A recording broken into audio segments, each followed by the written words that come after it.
नमस्कार दोस्तों, स्वागत है आपका पीके होम्यो क्लिनिक में। दोस्तों आज मैं बात करूंगा तुतलाना या हकलाना, इसी के बारे में। ये क्यों होता है, इसका क्या कारण है और इसकी कौन सी होम्योपैथिक मेडिसिन है, तो आइए जानते हैं। इससे पहले कि आप मेरे चैनल में नए हैं तो मेरे चैनल को सब्सक्राइब कर दीजिए ताकि आने वाले नए वीडियो के नोटिफिकेशन आपको मिलता रहे। प्रिय दोस्तों, जानते हैं बच्चों में हकलाहट की समस्याएं बहुत अधिक देखा गया है। हालांकि ये समस्याएं कभी कभी बुजुर्गों में भी होता है,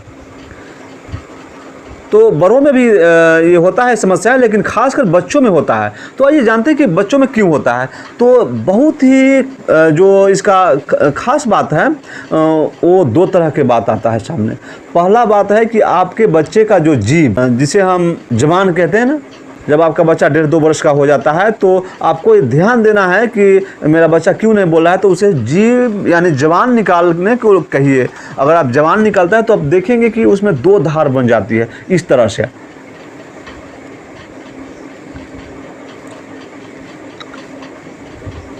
मतलब जैसे हम लोग निकालते हैं ना, तो जैसे हम लोग निकालते हैं तो उसे 2 धारों में आता है। यानी एक बीच की जो टंग्स है, तो बीच के टंग्स में उसका जो निचला वाला जो भाग है वो जुड़ा हुआ होता है और 2 भाग में हो जाता है, जिससे बोलने में काफ़ी दिक्कतें होती हैं, या हकला के या तुतला के बोलता है। तो ऐसी परिस्थिति में उस समय उसे सर्जरी की ज़रूरत होती है और उसे सर्जरी करा दिया जाता है। बहुत ही आसान सर्जरी है, उसे सर्जरी में कोई अधिक बहुत पैसे की भी खर्च नहीं होती है या बहुत अधिक समय भी नहीं लगता है। बहुत ही क्षण भर में वो सर्जरी हो जाता है, देखते देखते यूँ ही हो जाता है। इसका एक सरकारी टेंडर भी आता है और एक कैंप लग के भी ऐसी सर्जरी की जाती है।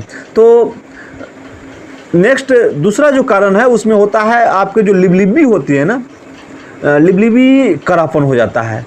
तो जैसे ही आप कुछ बोलते हैं और बोलने के बाद जैसे ही आप कुछ बोलते हैं ना, तो आपके अंदर से जो आवाज़ स्वर आती हैं, तो वो स्वर आपके लिबलिबी को कड़ा होने के कारण स्वर आने में जो वाइब्रेट होता है, तो वो आपको वाइब्रेट आवाज़ों में नहीं बदल पाती है।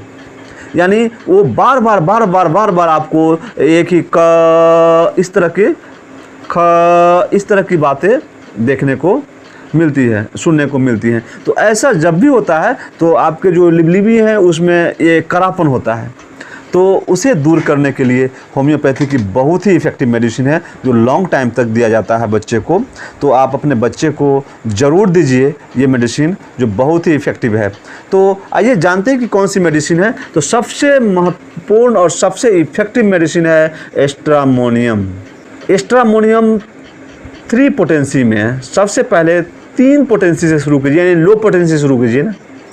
तो 3 पोटेंसी से सुबह दोपहर शाम कीजिए।